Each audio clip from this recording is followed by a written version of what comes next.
задавать вопросы там, где это необходимо, потому что я знаю, что иногда бывает такое, когда во время выступления важно запросить обратную связь, поэтому, пожалуйста, будьте здесь свободны в своих реакциях, да, в своих желаниях. В конце выступления, где-то минут за 5-10 до конца, прошу оставить вот это вот время на вопрос. Там, наверное, минут 10, поэтому час 10 это лекционная часть и 10 минут на вопрос. Could you leave 5 to 10 minutes to questions at the end? So your presentation plus translation for 1 hour and 10 minutes, and then 10 minutes to questions. Okay, fine. Okay, let's start. So I'm going to ask everyone a question. My question is this. Are you a tiger or deer? Начнем с вопроса. Вы тигр или олень? Come on, speak up. Нужно включить микрофон и просто говорить. You can unmute and speak up. Or just speak in Russian. Включите микрофон и отвечайте. Можно ответить. I said that I'm a kind tiger, and I see that in the chat, Olga tells that she's a deer, and Victoria a tiger too. Okay, so who said a tiger? Olga said tiger. Olga, did you say a tiger? Why? Why Olga tiger, not a deer? Вопрос, кто считает, например, Ольга считает, что она тигр, почему тигр, а не олень? Ну, здесь Виктория, наверное, да, Виктория, может быть, поделитесь в чате текстом, если это возможно, да, на русском. Я могу ответить про себя, почему я тигр, потому что это мой год, да, может быть, таким образом у меня сразу возникли ассоциации. Ну и почему я сказала, что я мягкий тигр, да, потому что мне, с одной стороны, очень нравится действовать плавно, не торопясь, осторожно где-то, да, но одновременно с этим уверенно, целенаправленно. Vera said that she is a tiger. Olga said that she is a deer. So as for Vera, she believes that she is a kind tiger because firstly, she was born in the year of tiger, according to the Chinese calendar. And on the one hand, she loves to act very carefully and subtly, but at the same time with confidence and purpose and to achieve her goals. Okay. Let me explain why I show this so you can read for yourself. So it goes like this. Every morning in Asia, a tiger wakes up. He knows he must outrun the slowest deer or he'll be starved to death. Давайте я быстро поясню, зачем я это спрашиваю. Здесь вы можете прочитать. Каждое утро в Азии тигр просыпается, и он должен точно обогнать самого медленного оленя для того, чтобы не умереть от голода. So every morning in Asia, a deer wakes up. He knows he must run faster than the fastest tiger or he'll be killed. И в то же время каждое утро в Азии просыпается олень, который знает, что ему нужно бежать быстрее, чем самый быстрый тигр, иначе его съедят. So it doesn't matter whether you're tiger like Vera or deer like Olga. When the sun comes up, you better be running. Поэтому неважно, тигр ли вы как Вера или олень как Ольга, самое главное, что когда вы утром просыпаетесь, надо бежать. Yeah. So the question is, are you a tiger or deer? It becomes a very important test for leadership in today's disruptive world. На самом деле, ответ на этот вопрос, тигр вы или олень, является очень важным тестом в современном мире глобальных изменений. Okay, my question now is, how do you think this will play out in your organization? So do you need to be a deer or a tiger? Is it possible that a deer can outmaneuver a tiger? Do you think that's possible? A deer can outmaneuver a tiger and beat a tiger? Как вы думаете, что важно для компании, для бизнеса? Может ли олень перехитрить тигра? I'd like to hear from the participant. Come on, the rest. Это вопрос к участникам. Может ли Yeah. олень перехитрить тигра? Может ли именно в отношении бизнеса? You can on your video or on your chat. So В чате, видео можно отвечать. Участники комментируют в чате, что да, конечно, да, Виктория написала, или нет, Николай говорит, только убежать олень может. So the participants are divided. Some people say yes, of course. Yes, a deer can outmaneuver a tiger. Others say no, but they can run away. Okay, but why? Why can a deer? This is related to today's topic about disruptive, about leadership. Why a deer do you think traditionally is not viewed as fast, as quick, like a tiger, a cheetah, or or lion, but instead a deer actually can beat a tiger. There's one word, if you think about leadership competency, leadership capability, what is it about a deer that make it possible to beat a tiger? Это как раз вопрос о прорывном мышлении. Обычно олень не воспринимается таким эффективным, быстрым, как, например, гепард или лев или тигр, но именно в применении и в отношении, в контексте компетенции лидера, возможностей, способностей лидера. Почему вы думаете, что, по каким причинам вы думаете, что олень все-таки может перехитрить тигра? Anyone? By using other strategies. New strategies. New strategy? Yeah, no, okay. But deer, look at the animal of a deer. But do you know that deer can run as fast as 60 kilometers per hour? That's how fast a deer can run. Do you believe it? If you can do a research, you can go and do a Google or go to ChatGPT or go to Copilot or go to any Gen AI or search about how fast a deer can run. На самом деле, если вы проверите в любой нейросети, Copilot, GPT и так далее, зададите вопрос, как быстро может бегать олень, то вы увидите ответ, что до 60 километров он может развивать скорость, до 60 километров в час. What a deer has is called agility, speed, agility, the ability to maneuver, an ability to be able to survival instinct. That's very important in today's highly disruptive world that we are in today. We need to be able to demonstrate as a leader a breakthrough thinking. Today's topic is about breakthrough thinking. We must not have this self-limiting belief.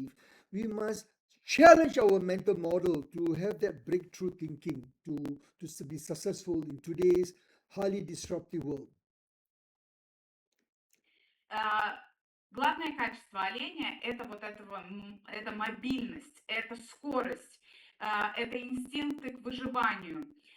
И как раз это и отражает прорывное мышление. Только имея прорывное мышление, которое позволяет подвергать сомнению устоявшиеся, существующие модели, только это позволяет нам выжить в современном мире невероятно быстрых изменений.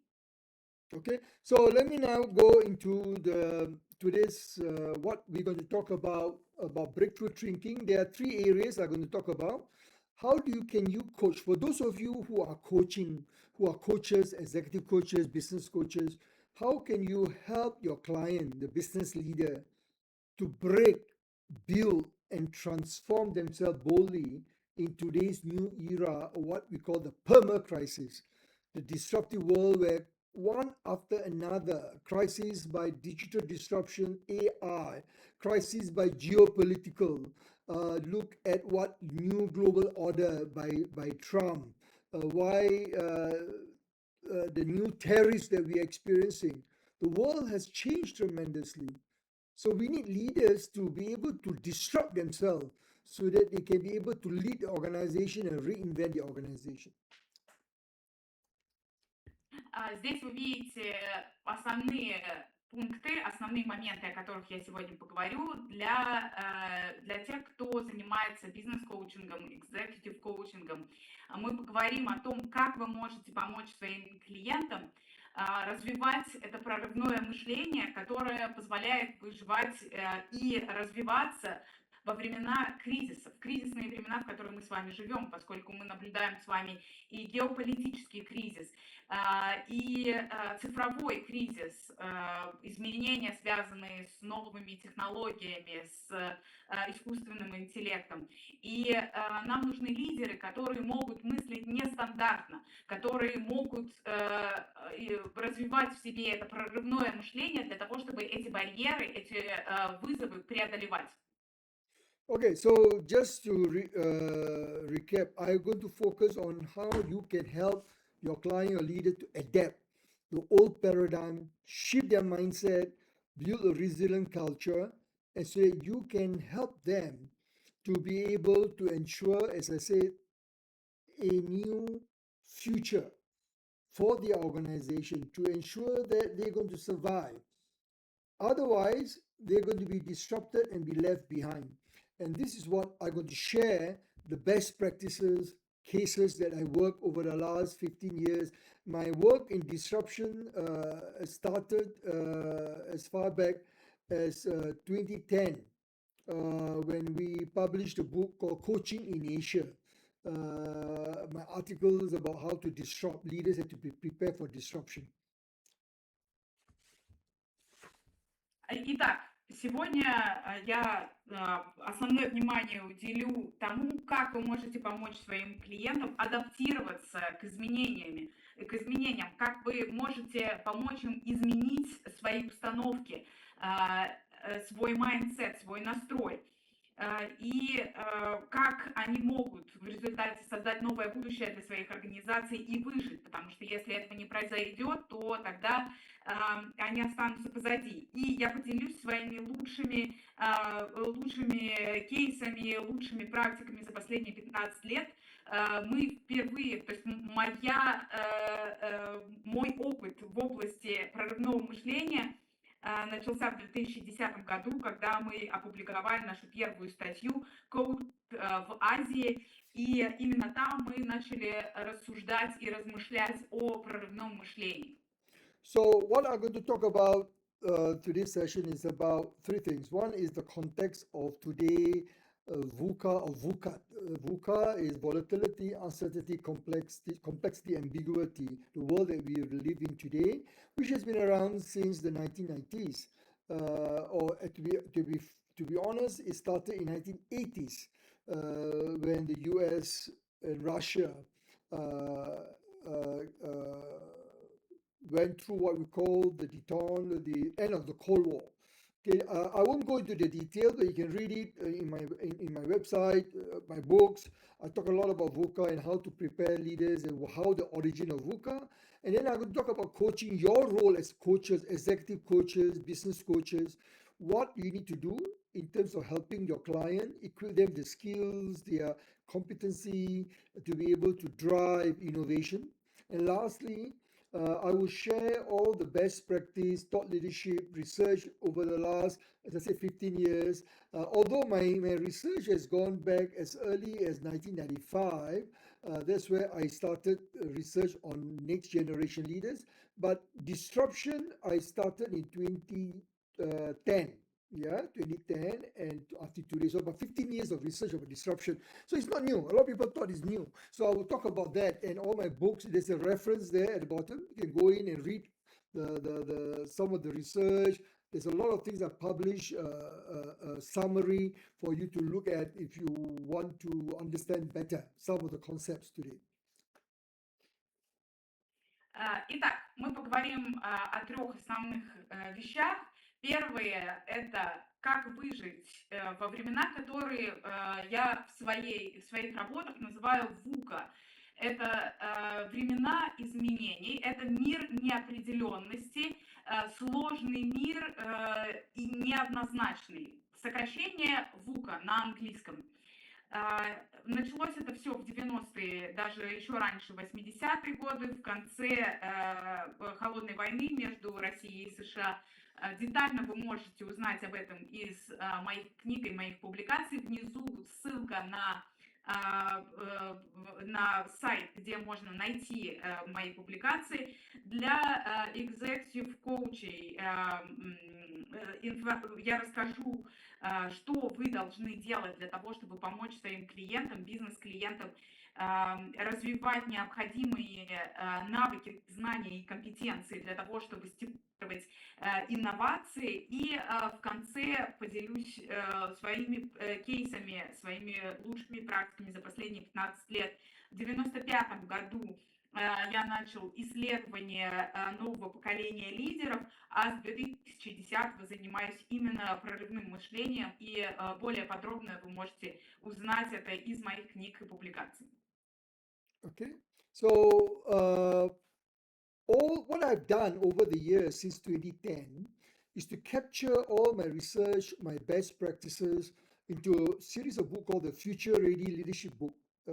And this is the 5 books that capture on what is disruptive leadership, what is transformational leadership, the next generation of leadership, crisis leadership. So there are 4 areas: transformational leadership, next generation, the future, Gen Z, Gen Y. We talk about the disruptive leadership, and the latest book is about crisis leadership. So all together, it's called the Future Ready Leadership Book, and there's a website there, disruptiveleadership.institute/books. Go and read up. There's a lot of free stuff, a lot of articles, a lot of extract from the book, summary. You can read to understand better. Все, что я делал, начиная с 2010 года, я отразил в своих книгах.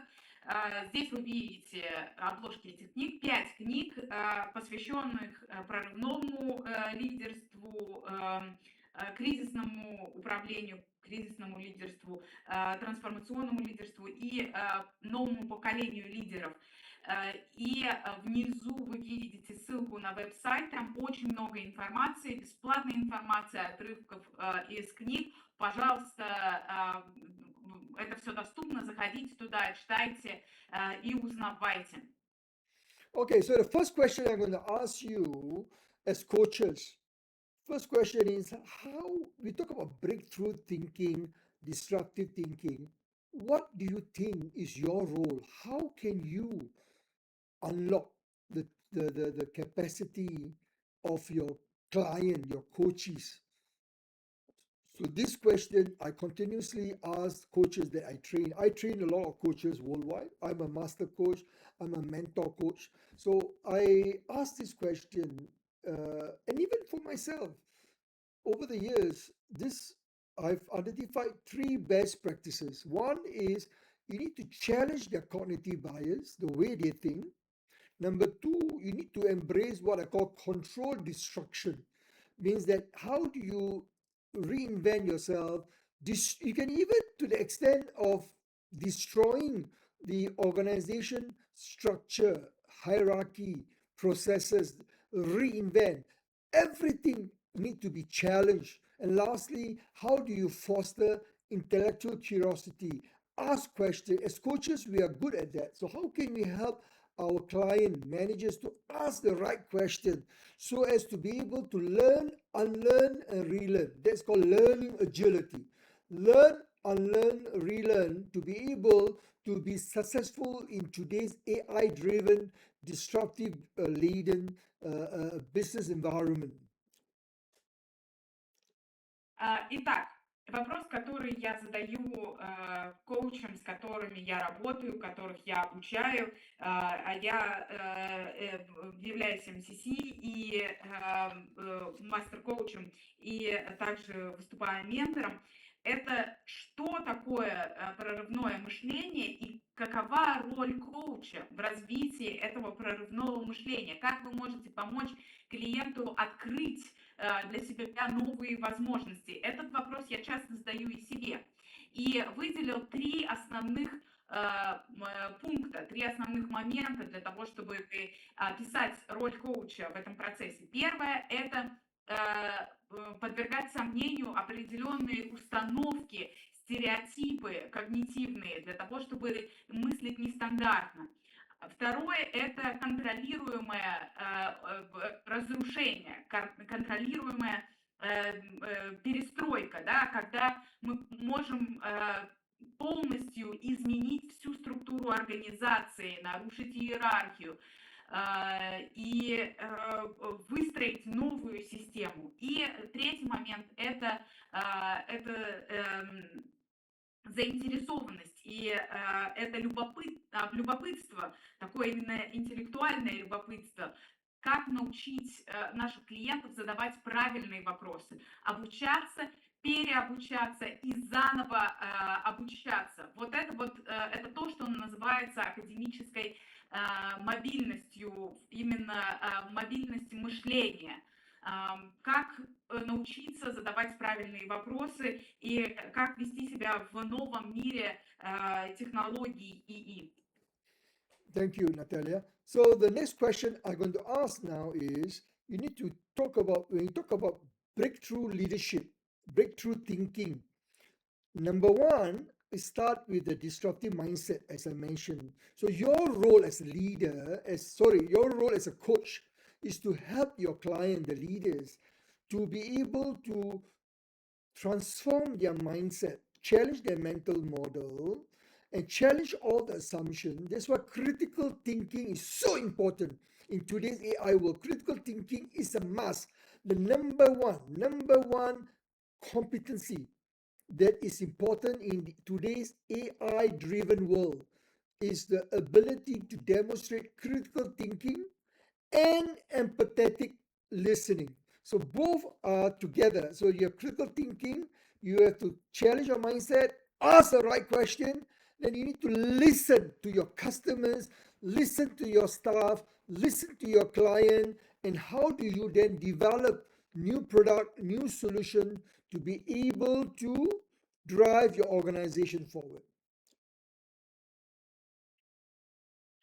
Итак, основное положение в контексте развития прорывного мышления – это развитие изменения установок наших, изменение mindset, изменение и развитие критического мышления. Критическое и аналитическое мышление – это первостепенный навык для выживания в современном мире. Кроме того, мы еще должны развивать умение слушать и развивать нашу эмпатию. Мы должны уметь внимательно слушать наших клиентов для того, чтобы помочь им открыть для себя новые горизонты и создать новое будущее для своих компаний. So, all these models, the Adam model, crisis model, Paragon 7, cognitive readiness, critical thinking model, emotional intelligence model, all these models are found in the books that I mentioned earlier. So you can get all the tools, the resources, how to be able to help your client. But let me give you three examples of worldwide leader of tech CEO. This morning, I published on LinkedIn. Go to my LinkedIn, connect me on LinkedIn, and I published a short article about how I put it very provocative.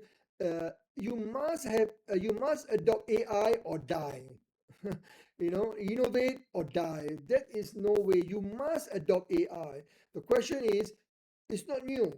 Most of the tech CEOs, let me give you an example. Satya Nadella of Microsoft, the CEO, he made a very bold investment in OpenAI partnership. Not many people embrace OpenAI. He did that, and he reframed all the solutions, the cloud computing, everything around AI. That's number one, Satya Nadella. Second, probably you may not know this guy. I mean, lately he's Jensen Huang.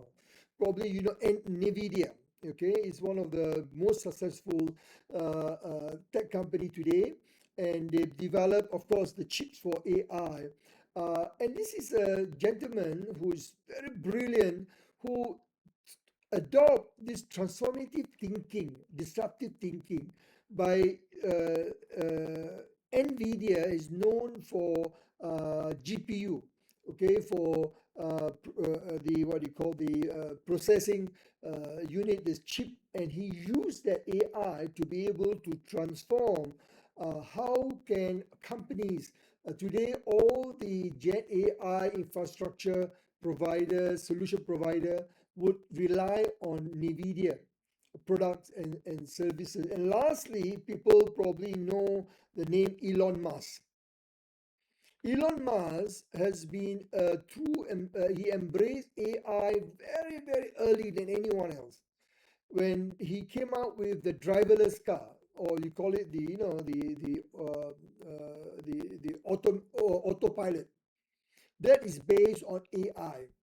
So when he acquire Twitter, call it X, okay, and he embedded AI into all the solution within all the infrastructure, all the solutions. So these three companies, Satya Nadella, Microsoft, NVIDIA, Jensen Huang of NVIDIA, and Elon Musk of Tesla or X, all these three leaders, and there are many more. I can give you IBM, Amazon, Andy Jassy.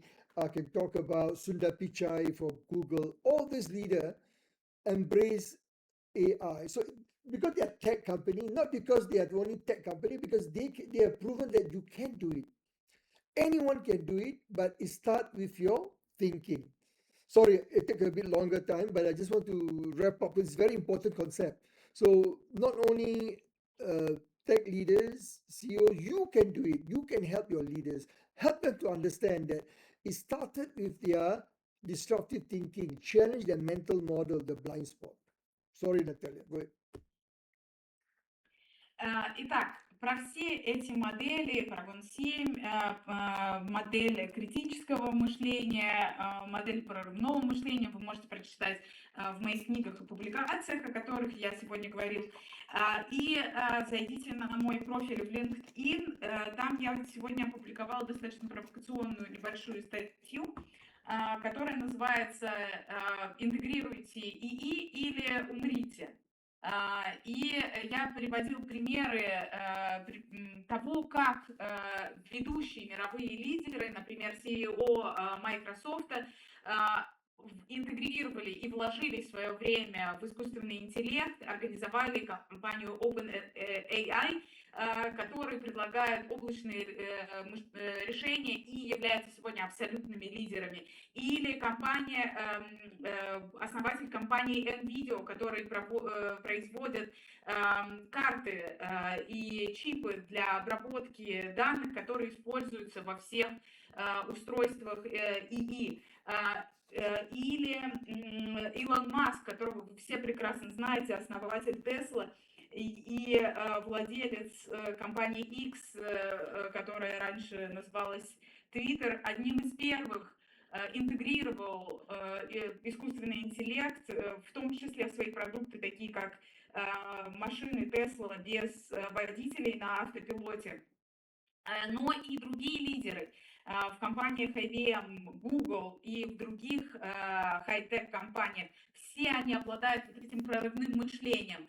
Они готовы к изменению, трансформационное мышление, и вы можете помочь это сделать и для своих клиентов, для тех менеджеров, топ-менеджеров, с которыми вы работаете, для того, чтобы они изменили свой настрой и свои установки, для того, чтобы трансформировать их mindset.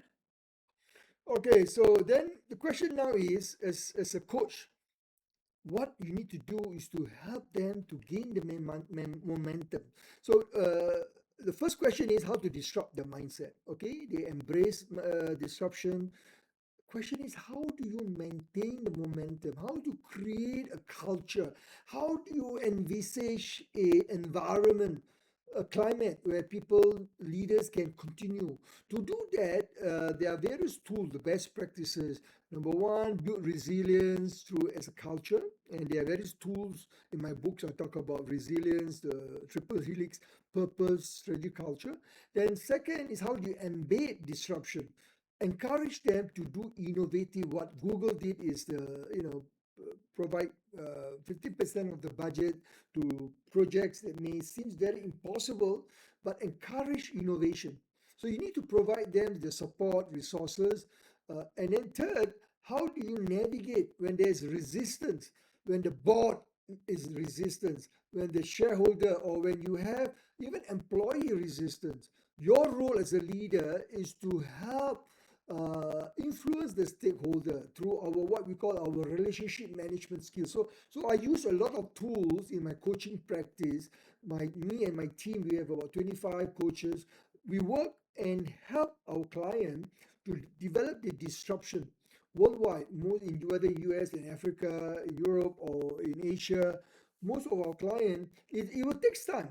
It's not easy. Most of the coaches that I train, because you have to be able to embrace this change yourself. As a coach, we need to demonstrate. We need to be able to be the role model, and people need to see that a shift in terms of your thinking, your approach, your action. So coaches must. My key takeaway there is coaching is systemic. So coaches must fortify the leader's emotional and strategic endurance, the resilience, strategic agility. So the four agility, you have the what we call the mental agility. Then you have what we call the emotional agility. Then you have the results agility. And then lastly, of course, we talk about the whole organization. We call it systemic agility, the whole organization. So there are many ways. So your role is to help the leaders, your coaching client, coachee, to be successful. Итак, для коучей очень важно создать вот этот импульс. Импульс для того, чтобы пересмотреть определенные модели, установки, которые мешают развитию. Как создать эту культуру изменений, как создать правильную среду для того, чтобы лидер посмотрел по-другому на организацию своей компании. Здесь вы видите основные пункты,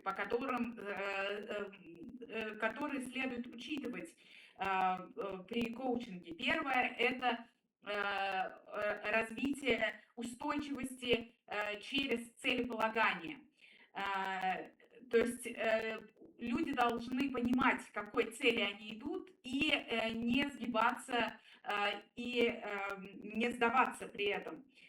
Второе – это внедрить вот это понимание необходимости изменений и разрушения для дальнейшего созидания. И можно простимулировать, по примеру Google и других хай-тек компаний, выделить бюджет. Ну вот в Google, например, 50% бюджета идет именно на развитие инноваций, на то, что кажется невозможным.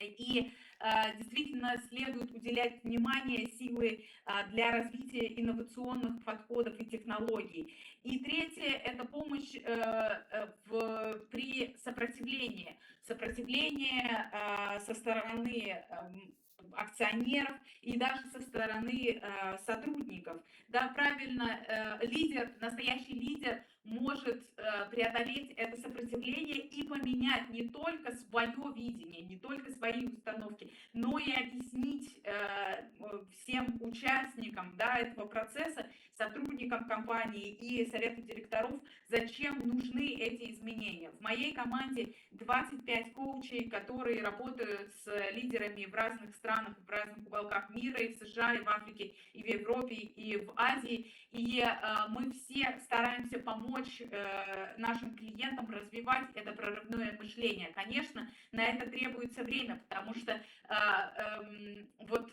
принять изменения и научиться ими управлять – это несложно. это не так-то просто, это сложно. И в этом плане коуч должен стать той ролевой моделью, которая показывает, что изменения в подходах, изменения в восприятии моделей и в инструментах, которые вы используете, способствуют дальнейшей трансформации. Мы должны укреплять в наших клиентах способность сопротивляться, развивать в них устойчивость, целеустремленность, преодоление барьеров, преодоление сопротивления и, конечно, вот это вот то, что называется agile, да, эту мобильность, эту гибкость интеллектуальную, эмоциональную в отношении результатов, которые мы получаем, и использовать системный коучинг. Okay, now, Vera, how much time do I have before question time, Vera? Вера, сколько у меня времени до вопросов остается? 35 минут. 35 minutes. No, before question time. I got another half an hour. Да, но вы можете на самом деле, у нас есть между выступлениями небольшие промежутки, поэтому 35-40 минут это однозначно то время, которое сейчас есть для... Yes, 35-40 minutes, that's the time you have, because we have short breaks between lectures, so we will have time anyway to ask questions. Okay. So 35 to 42 minutes for the lecture. Okay, no. So I still have 35 minutes, half an hour. Am I right? Yes. Okay, good. Yes. Okay, so let me just summarize what as a coach, all of you need to help your client, the leaders. Number one, as I said, break their thinking, their mental model, disrupt their thinking. That is what we are good at as coaches. We ask Socratic questions, we ask a tough question, get them to change, reframe their thinking, number one. Number two, you build their resilience leadership system. How to ensure cognitive bias, decision bias, how do you allow them to experiment? And lastly, very important, to transform themselves to when they experiment, failure can happen. When failure happens, my advice is all my coaches, CEOs, C-suite, I always tell them, so it's all right to fail. Learn, fail fast, emerge, and because of the need to, what we call the agility, what we call the disruptive agility, when you fail, you need to transform yourself, transform your team, transform your organization to move quickly into the next level. So failure is all right because that's how people learn. So you need to encourage a learning culture. And what I will always advise CEO and C-suite leaders to reset your culture today in the AI world, you need to reset around learning culture and knowing. So there's this concept called knowing, doing gap. Anyone can pick up a book, anyone can learn with AI, everyone can know a lot of things. But that's why they need coaches like us on how to do it.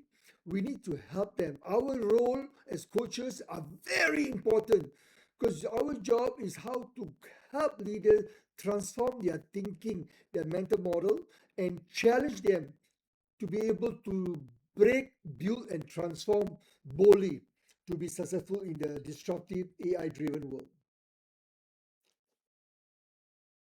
Natalia? Итак,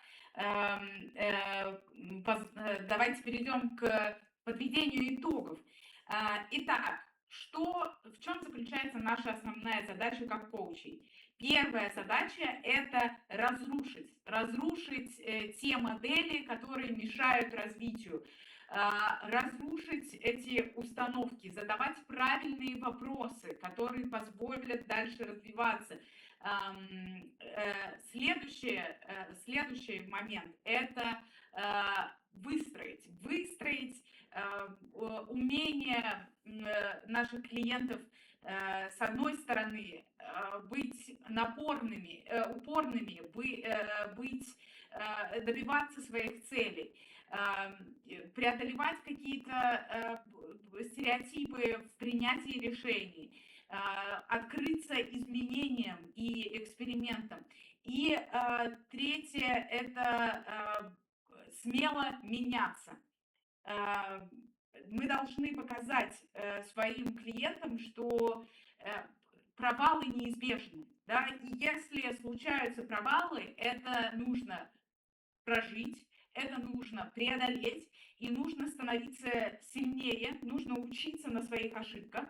И это то, что мы как раз подразумеваем под вот этой гибкостью, мобильностью, то, что на английском называется agility, agile, когда лидер может быстро среагировать на изменения, быстро адаптироваться к этим изменениям, изменить себя, свою команду, организацию своей компании и выйти на новый уровень. Мы таким образом развиваем культуру обучения, и мы должны перезапустить, научить наших клиентов переобучаться, учиться на своих ошибках. Это подход «знай, делай, получай». И именно коучи помогают людям пересмотреть свои установки и научиться изменить культуру принятия решений и культуру обучения. Мы должны учить лидеров меняться и менять свой майндсет, свои установки. So, by the way, Olga, Vera, and the other moderators, are there any question in the chat box? I cannot see it when I'm here. So far, any question? Есть ли сейчас вопросы? Это вопрос к модераторам. Вопросов пока что нет. No. Okay. Okay, so how can you as a coach? So in my books, all my books, I have the latest, the one that is most the detail is the 2023 book called the Leadership in Disruptive Time, Negotiating the New Balance in the Disruptive World, AI world, where I talk about some of the tools coaching framework like Adam Cycle, Transition Coaching Framework, Future Ready Framework, Paragon 7, which I work with the US government, the DOD, with my team in US. I work with the US Department of Defense or the NASA. They work with some of the government agencies and how to use some of this tool to help the leaders to develop the next generation competency. Yeah. So why are we talking about breakthrough thinking? It's not easy to coach and guide these leaders. So you need tools.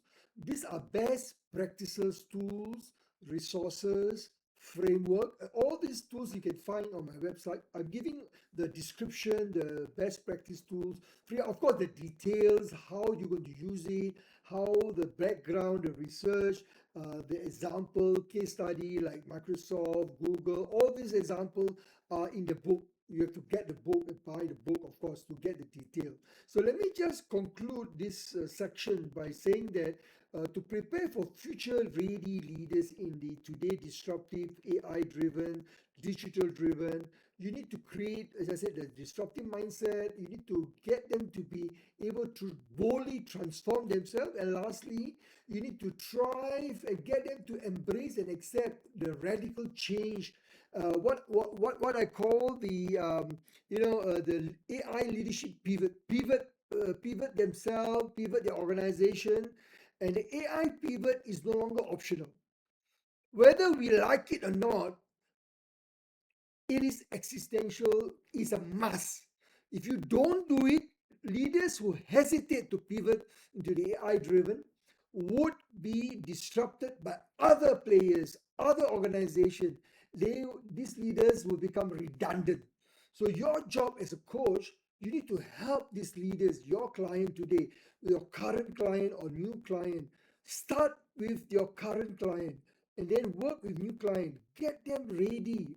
And that's how you add value. That's how you become a highly demanded sought after coaches, and they will remember you, and they will come back to you again and again.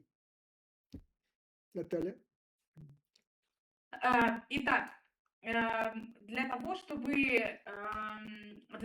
эффективно работать с новым поколением лидеров, нужны инструменты, нужен фреймворк. И в моих книгах я подробно об этом рассказываю. Здесь вы видите примеры тех фреймворков, тех подходов, которые мы используем. Это и цикл, да, оценивай, открывай, разрабатывай план, действуй и принимай меры, действуй, да. И Парагон 7 это та программа, тот подход, который мы разработали совместно с представителями правительства США, НАСА, Министерства обороны США. Мы разрабатываем новые знания, навыки и принципы работы с следующим поколением лидеров. И что важно для того, чтобы развивать прорывное мышление, важно обучить наших клиентов тому, что мы живем в мире искусственного интеллекта. Они должны быть готовы к этим радикальным изменениям. Если они не принимают и не хотят переходить в этот новый цифровой мир, они останутся за бортом, без возможностей восстановления. Придут другие, которые готовы к этим изменениям, и их просто сметут. Поэтому сегодня ИИ это просто необходимость, да? Это то, что определяет наше существование, иначе мы просто вымрем. И именно этому мы должны обучить наших клиентов, мы их должны подготовить к тому, что мир изменился в связи с развитием цифровых технологий. И именно это обеспечивает нашу ценность для наших клиентов и обеспечивает впоследствии их лояльность, когда они вернутся к нам, поскольку мы меняем их установки, меняем их представления и позволяем им трансформироваться и принимать эти изменения современного цифрового мира ИИ.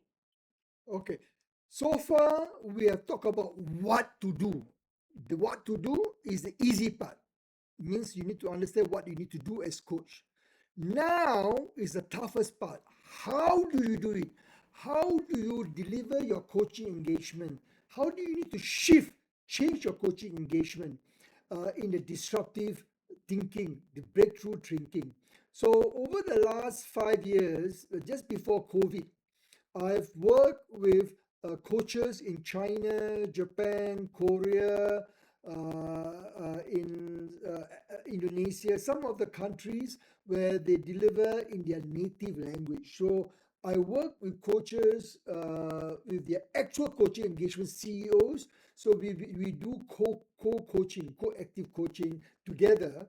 And I'm going to share with you now the step by step how you can, I won't go in detail because it's all in the books, but I will share with you the step before coaching, during coaching, after coaching. How do you measure to ensure that you have this breakthrough thinking implemented? Наталья? Итак, мы с вами поговорили о том, что делать. Это просто. Понять, что нужно делать, это просто. Самое сложное – это понять, как это делать. И это по пунктам, конечно, изложено у меня в книгах, но сейчас мы с вами тезисно поговорим о том, что делать до коучинга, во время коучинга и после коучинга.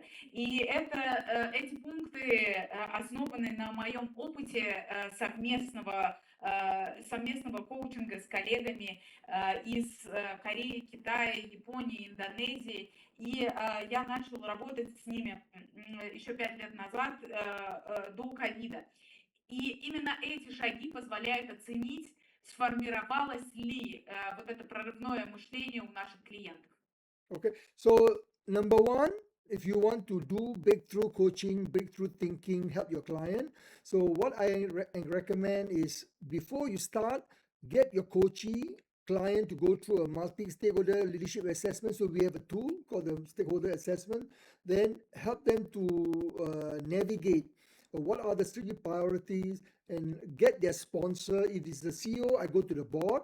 If the C-suite, I go to the CEO to look at what are the expectations for this leader, for this coaching, what are the goals, and during the coaching, then I use scenario inversion tool, role reversals, transition coaching, micro ritual, peer accountability. All these are different tools. I'm going to go into detail. This slide itself is a 3-hour session. This one slide, when I train coaches, is a 3-hour to half a day. How to use these tools. Итак, первое – это то, что вы должны выполнить, сделать до коучинга. Это первое – это предоставить возможность клиенту пройти вот эту вот оценку компетенций, и это включает разные шаги выделения приоритетов, стратегических приоритетов развития, взаимодействие с командой, если это топ-менеджеры, то, соответственно, привлечение руководства, если вы работаете с CEO и ваш клиент это CEO, то это обращение к совету директоров, да, для того, чтобы выявить основные приоритеты развития и основные компетенции. Okay. So after the coaching, you need to have scorecard. You need to have KPI. You need to meet them regularly. You need to help them to adjust, calibrate. Then I will provide readings, articles from my series of books, article library, weekly LinkedIn posting that today I talk about tech CEO of AI-driven culture. And then I will align all this outcome KPI to the organizational company KPI. So this is a bit easier part to design the KPI measurement metrics. Yeah, next few slides, I won't go in detail. Next few slides are examples of the metrics. И вот эта первая сессия, которая подготовительная сессия, она на самом деле длится 3,5 часа. И дальше, после коучинга, необходимо установить определенные метрики, да, задать определенный KPI, который клиент должен выполнять и который вы будете менять, трансформировать, калибровать в зависимости от потребностей. Да? И это, конечно, включает постоянное развитие, чтение публикаций, изучение книг, и те метрики KPI, которые вы задаете своему клиенту, затем должны быть интегрированы с KPI компании.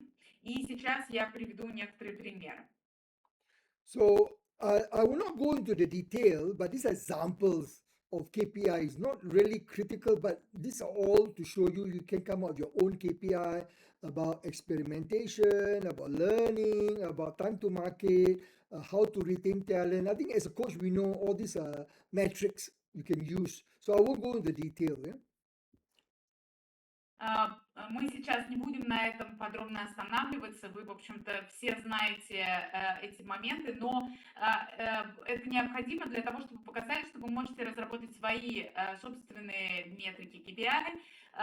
Здесь может входить оценка новых инициатив, которые предлагаются в квартал. Это может быть скорость обучения, это количество инсайтов, и сюда может входить межфункциональное взаимодействие, удержание талантливых сотрудников и так далее. Okay, so the other thing is to ensure sustainability, so we can have one metrics. So one of the things that I sell to the board, to the if it's a CEO I'm coaching, I sell to the board. You know, we set up a metrics over 12 to 18 months. When you coach this leader, my coaching engagement normally is minimum is 12 months, 18 months, 24 months. It can be as short as 6 months, depending on the purpose, the coaching objectives, what are you trying to accomplish. But basically, is developing the behavior, the leadership habit, what you call the future ready leadership habit. So it takes across, 12 to 18 months time to see results. Okay, so my final takeaway is that breakthrough leadership is not a movement. It's a coach measured and sustained practice. So as a coaches, as business coaches, as executive coaches, changing behavior. And my good friend Marshall Goldsmith, Marshall and I go back very long time, and you've seen all my books are endorsed by Marshall.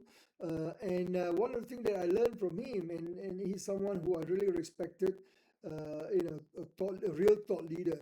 And he's what he told me first time I met him, and 20 years ago when I first met Marshall and we discussed, he said that to be a successful leader, to be a successful coach, one very important thing is about having the persistence, perseverance, patience, and sustained practice, because you're not something you can see change overnight. So you need to be able to work with your client and be patient to see the behavior change. Natalia? Важно, чтобы ваши метрики соответствовали поставленным задачам и устойчивости, да, потому что изменения и трансформация не происходят в один момент.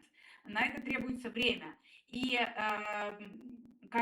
обычно, когда я работаю с CEO компаниями, я работаю на протяжении 12-18 месяцев, иногда 24, минимум 6, в зависимости от целей коучинга, поскольку мы формируем определенную привычку. А для того, чтобы сформировалась определенная привычка, нам нужно время. И это самое главное, наверное, самый главный посыл, то, что прорывное мышление, прорывное лидерство – это не сиюминутная, не одномоментная история. Это то, что постепенно выстраивается. И это стабильная, устойчивая практика. Я познакомился со своим коллегой Маршалом 20 лет назад, и это действительно опытный специалист, и он тогда еще подчеркивал и выделял то, что вот эта вот устойчивость, это напор, упорность и терпение – это главные качества коуча, которые абсолютно необходимы при работе с клиентами. Нужно уверенно идти, достигать своих целей и задач, и при этом оставаться очень терпеливыми. So my final advice before we open to question, and answer.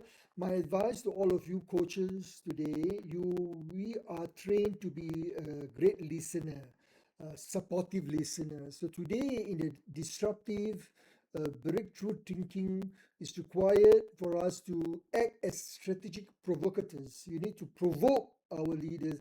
We need to be more assertive.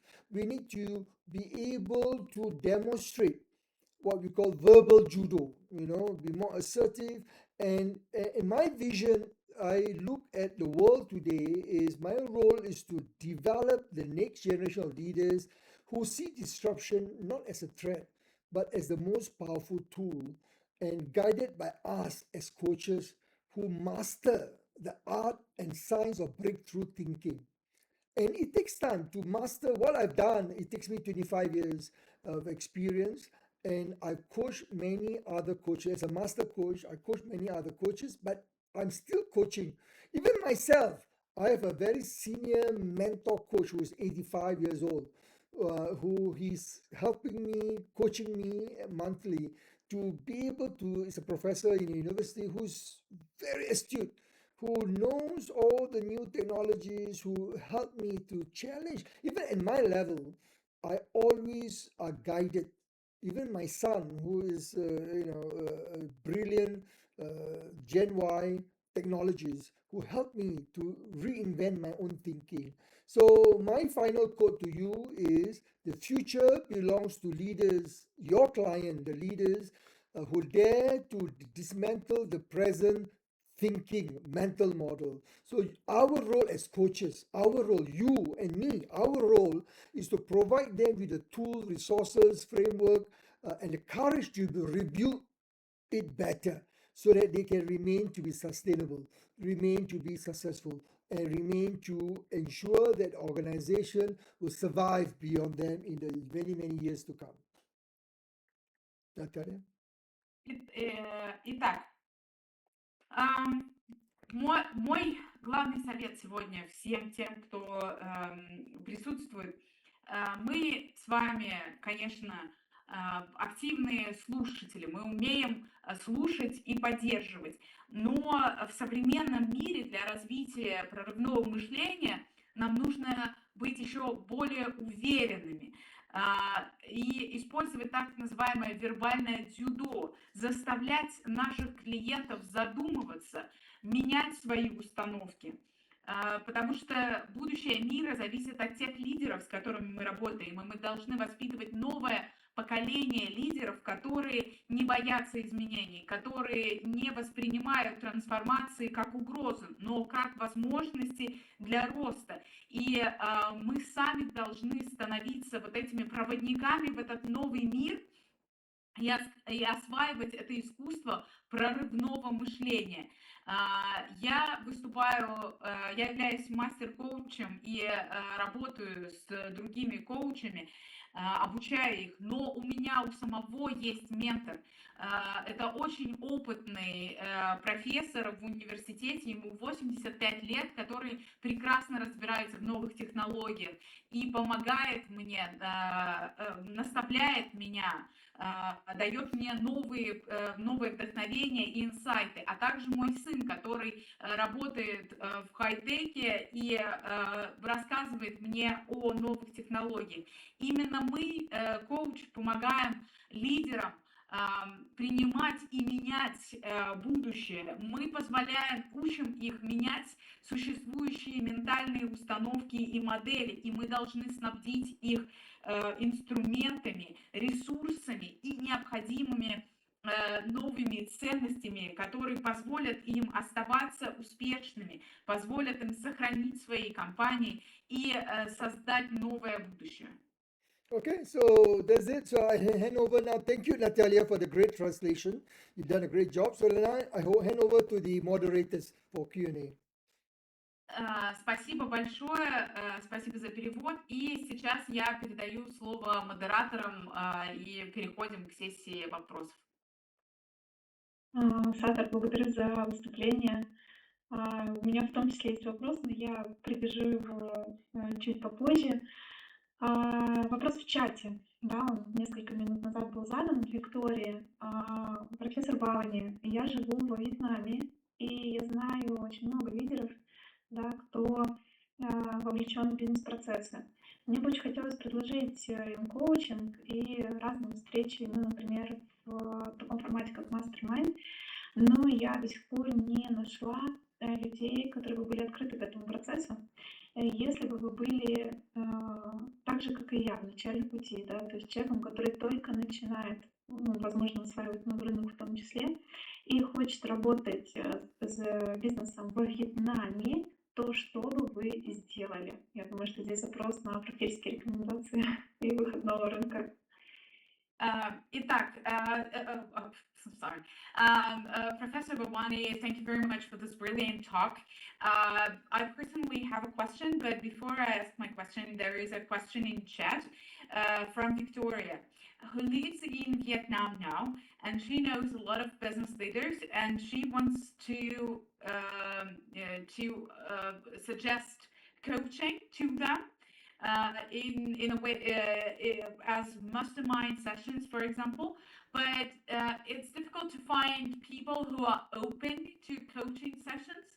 So if you were me at the beginning of your journey as a coach, developing new markets, what would you do? What would be your steps? Yeah. So and your practical insight. yeah, so and I've been to Ho Chi Minh and Hanoi. I mean, I've been to Vietnam many times, and one of the one of the Vingroup is one of my client in Vietnam, a very large multi conglomerate. My experience is that first and foremost in any new market, whether Cambodia, Vietnam, when I go to South America, in Argentina or Chile or South America, start with establishing your credibility. So you need to start somewhere. You need to be able to recognize, build partnership with an established coaching institution or coaching find an organization that's willing to partner with you, that you're able to bring value. You must have value add. How do you value add? What is so unique that you have that the others in Vietnam? There are many coaches. I have friends, many coaches there, but you need to be able to demonstrate. So first is what is your value add? Okay, what is your unique value proposition? Number two, find partner organization or partnership with coaches who can help you to bring into the market, establish your reputation, like or chamber of commerce, work with chamber institution, who can bring you in industry partners. Third is you need to create a niche for yourself. So there are too many coaches in Vietnam. So if you're just going there to be, you can be one of the coaches. Question is, you probably can, and you will probably be able to be just one of the many, and you'll be able to survive. But question is, how do you create a sustainable competitive advantage, and in the long term? So these are the three things I would advise. So you need to create credibility, create presence, partner with organization, and find your sweet spot or your sustainable competitive advantage. So I hope that helped. You can contact me and on LinkedIn and all that. We can discuss further if you like. Yeah. Natalia? Да, спасибо большое. Я часто бываю во Вьетнаме. Вингрупп большой такой конгломерат, являются моими клиентами. И мои практические советы каждый раз, когда вы выходите на какой-то новый рынок, например, в Камбодже, во Вьетнаме, в Южной Америке, вам нужно в первую очередь подтвердить свой опыт, свою квалификацию. Вам нужно завести, установить связь с сообществом коучей в этой стране и доказать свою ценность и свою уникальную ценность, и что вы можете дать сообществу коучей. Во Вьетнаме много у меня коллег и друзей, и ваша задача найти себе партнеров и показать ваше конкурентное преимущество. И мы, соответственно, переходим к второму совету. Второй совет – это найти партнеров. Возможно, это либо какой-то институт коучинга, либо это может быть торговая палата в этой стране, которые вас представят индустриальным партнерам. И третий момент – это необходимо создать для себя нишу. Вы можете быть одним из многих коучей, которые работают на этом рынке и в этой стране, но для того, чтобы занять определенную позицию, вам нужно иметь и четко сформулировать свое конкурентное преимущество, вашу уникальную ценность, которую вы сможете доказать и представить своим коллегам и своим партнерам. Надеюсь, я смог ответить на ваш вопрос. Следующий вопрос, да, коллеги, не останавливаюсь.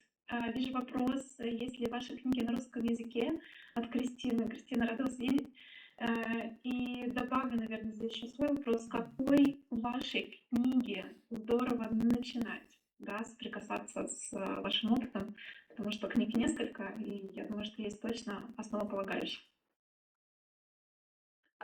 So we have a couple of questions about your books. Are they translated into Russian?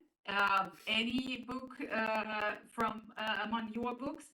And another related question is which of your books would you advise to start with? So you have quite a few books. So, but there should be basic books that you can start with. Yeah.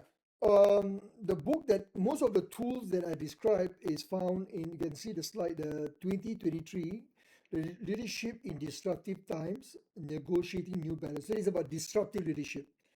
The 2025, the latest book is about crisis leadership. So if you ask me where to start from, probably the 2023 book, because I incorporate the 2010, 2019 into the 2023. So 2023 books is the, how would say, include most of the tools, resources that I talk about in the presentation. Если сначала поговорим о том, с какой книги следует начинать, я бы порекомендовал начинать с книги, которая вышла в 2023 году, «Лидерство во времена перемен». И именно в этой книге собраны все основные инструменты, которые я сегодня кратко представил, и мой опыт, начиная с 2010 года по прорывному лидерству и прорывному мышлению. Самая последняя книга 2025 года – это кризисное мышление и лидерство в кризисные времена. Это последняя публикация, но начинать стоит именно с книги 23 года. So just to let What? sorry. What about translation? Yeah, this is about to respond. These books are published in New York. So so far, all the books are in English. We're digital, so we have not translated into Russia, but we have translated to Chinese, into Indonesia, where the market is big. So, but if anyone, if there's a market enough in Russia, I can bring up to the publisher. I can get them to consider to publish it, to translate. It's not difficult with AI. It's not difficult, but I need to get the publisher because they own the IP, Business Expert Press in New York, whether they're keen. So if there's enough demand, I can suggest to them. But right now the answer is no. All our books are in English, both the printed book and digital book.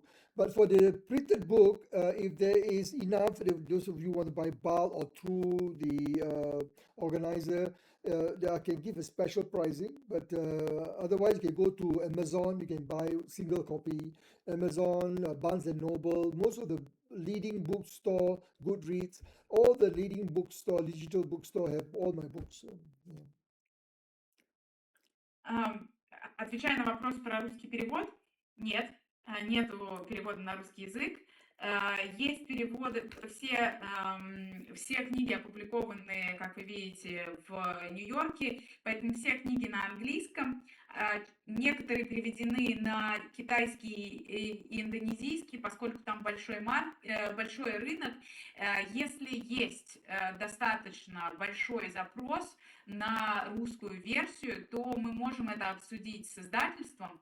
И если будет запрос, то я думаю, что мы сможем выполнить перевод. Главное, чтобы был достаточный объем рынка для этого.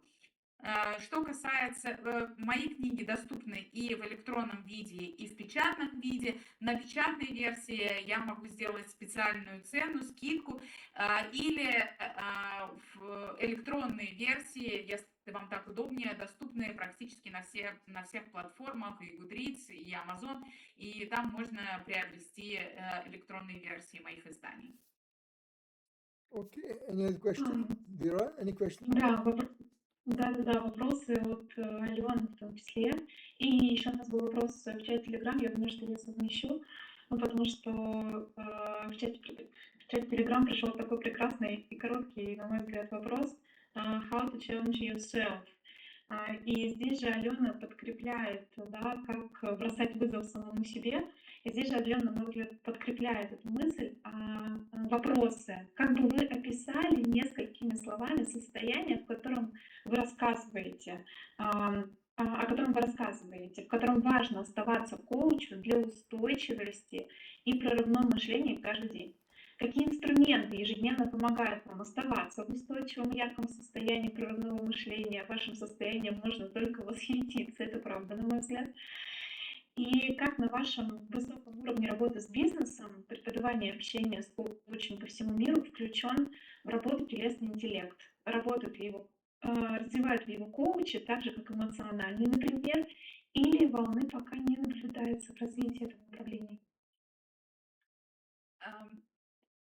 The question, I will combine two questions, one from Telegram, one from Alona in Zoom.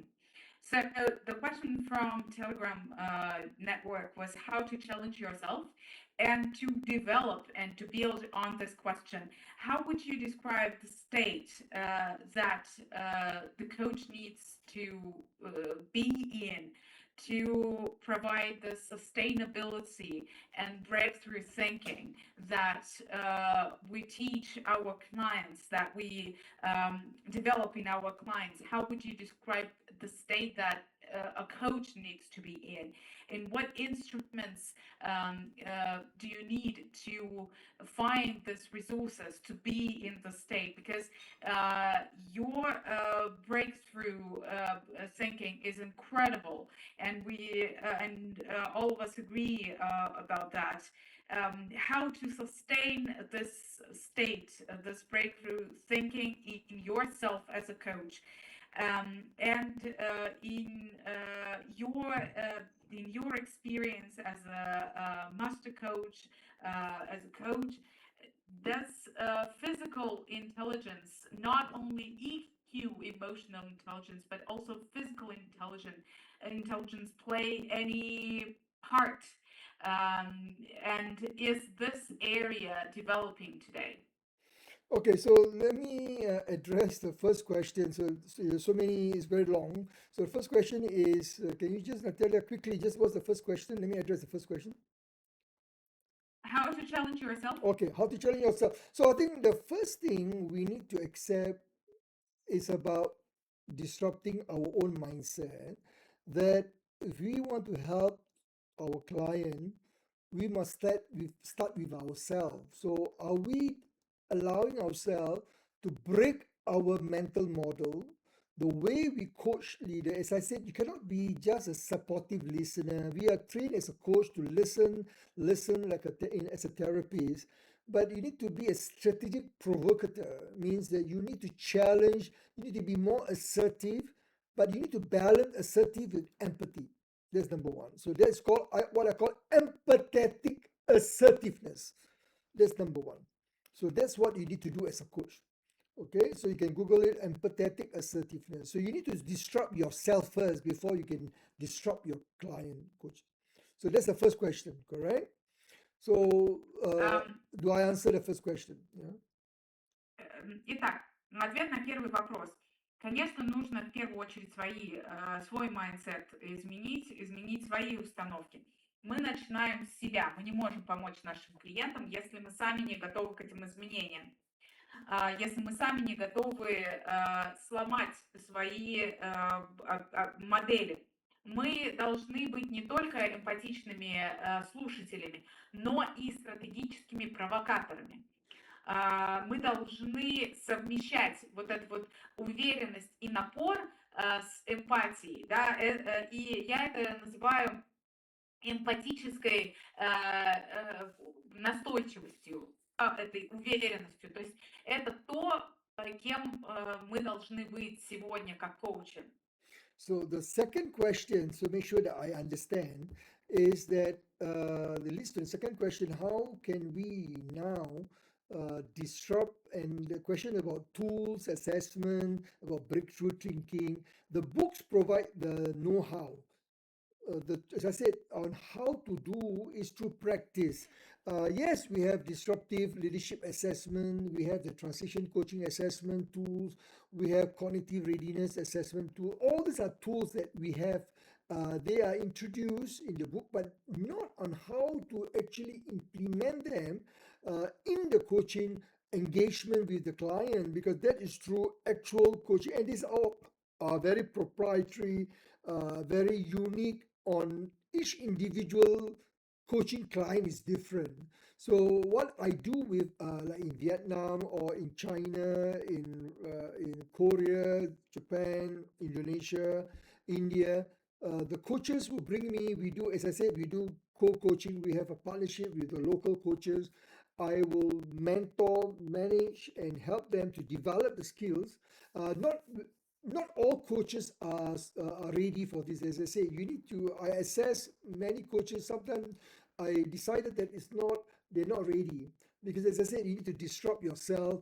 You need to show a sense of optimism, a sense of the ability to be a strategic provocateur, as I say. And what is a strategic provocateur? A coach who's a strategic provocateur, you have the X factor, which I can assess when I work with them. So it's not something you can just plug and play like some of the tools, but it is the assessment is one part on how to implement it, how to measure it. Remember I said pre-engagement, during engagement, and post-engagement. So all these three come together, and through the actual delivery of the coaching, you're beginning to build the ecosystem, the systemic results that you want to see. So it takes time. And sometimes, as I said, 12, 18 months, sometimes 24 months. I've been working before COVID until now. Some of my clients, after COVID, 12 months, 24 months, then they see results. During COVID, they don't see any results because of all constraints. So this question is, you cannot just plug and play, buy the tool, No, we have the tool. You can buy the tool, but it will not help you. But you need to know how to use it. And through that mentoring as a master coach, I mentor coaches, work with them, with their client. They bring me in, talk to the client, and help them how to transform. Work with the client. We have a co-partnership model that we bring. So if you want to know more, email me, get in touch with me. I will be delighted to share more. Natalia? Итак, отвечая на второй вопрос, в моих книгах представлено ноу-хау, представлены пункты, которые можно использовать, да, инструменты, которые можно использовать для развития прорывного мышления и для оценки прорывного мышления, для формирования метрик, KPI, сформированности этого мышления. Но это все, скажем, инструменты, которые на самом деле главное правильно применять. А применяются они непосредственно в процессе коучинга. И это все очень индивидуально. Это решается, это внутренняя кухня между коучем и клиентом. И с моими коллегами из Вьетнама, Китая, Кореи, Японии, Индонезии мы проводим такие совместные сессии. Я выступаю как ментор и оцениваю их навыки и их готовность к трансформациям, и далеко не все из них готовы, потому что нужно развивать в себе определенный оптимизм для того, чтобы стать вот тем самым стратегическим провокатором, да, который заставляет задумываться, который заставляет критически мыслить, и это очень важно. Я вам показывал последовательность действий до коучинга, во время и после, но это все, скажем, набор инструментов, который может корректироваться в ходе самого процесса. И важно помнить, что для того, чтобы получить результаты, нужно время. С некоторыми клиентами я начала работать до ковида, и во время ковида результаты были еще непонятные и неочевидны. И сейчас только мы можем наблюдать эти результаты. И как ментор я наблюдаю за трансформацией своих коллег-коучей, для которых я выступаю ментором. Если у вас есть какие-то вопросы или вы хотите узнать какие-то детали, вы всегда можете связаться со мной по имейлу, и здесь указаны мои координаты, пароли, явки. Пожалуйста, я открыт для общения, вы можете всегда со мной связаться. Okay, so I hope I answered those questions. Any other questions, Vera, Olga? Да, был последний вопрос, у нас буквально минутка до завершения. Используете ли вы, да, или в общей практике, которую вы наблюдаете в мире, телесный интеллект? Не только эмоциональный, да, но и телесный. The last question, do you use physical intelligence, not EQ, but BQ, body intelligence, physical intelligence in your practice? I'm not really well. I use body, of course, what you call micro behavior, basically body language. That's very important for non-verbal communication. I'm not very familiar with body intelligence. I need to know more, a little bit more what does it entail. But no, I think most important in any coaching engagement, the emotional intelligence, emotional and social intelligence competency, self-awareness, self-management, social awareness, relationship management. These are Daniel Goleman tools that I use in all my coaching engagement. So of course, including that, of course, we use non-verbal communication, body language. So body intelligence, I'm not familiar, so I don't profess to use them. No. Что касается телесного интеллекта, этот вопрос я подробно не изучал. Мы, конечно, в рамках работы с клиентами изучаем и занимаемся языком тела, потому что это очень важно для невербальной коммуникации и для социального взаимодействия, социального взаимодействия. Мы в основном работаем с EQ, с эмоциональным интеллектом и развитием компетенций именно в этой области. А что касается телесного интеллекта, то только в основном именно язык тела в рамках общего подхода. Dear Sattar, thank you for your participation in our event. Thank you for your presentation. Thank you for the first but a really big step. And I would like to stay in touch with you. It's a great pleasure for me to see you today. Thank you so much. Okay, thank you, Vera. Thank you, Olga. Thank you, everyone. And you can contact me on my LinkedIn. Every 2-3 days, I publish new articles on LinkedIn. And you get my e-card, you get all my contact email, my other contact details. WhatsApp, I don't know, Russia, I'm sure you use WhatsApp, so I use WhatsApp very often. So you can contact me on WhatsApp. And first step, contact on LinkedIn, the most important. And then drop me a WhatsApp. If any question you have, we can continue the dialogue regarding the books. If you want to get these books, discuss with Vera and the team. If you want to get bulk, or you can write to me. If anything I can help you with, we can have further dialogue. With that note, I want to say thank you so much, Vera and your organization, for inviting me. I enjoyed, although I would wish to be there physically. The last time I was in Moscow was in 2016 when I delivered for Unilever for the C-suite leadership team, for global leadership team. So I look forward to have the opportunity to be back in Moscow or in Russia again in the near future, through partnership with one of you or through the organization organizing this, or with any one of you clients that you'd like me to consider. Get in touch with me and connect with me, and I wish you all the best for the rest of the conference you have today, this afternoon, and also you have also tomorrow, and I wish you the best. And once again, thank you, God bless you, and keep in touch. Bye.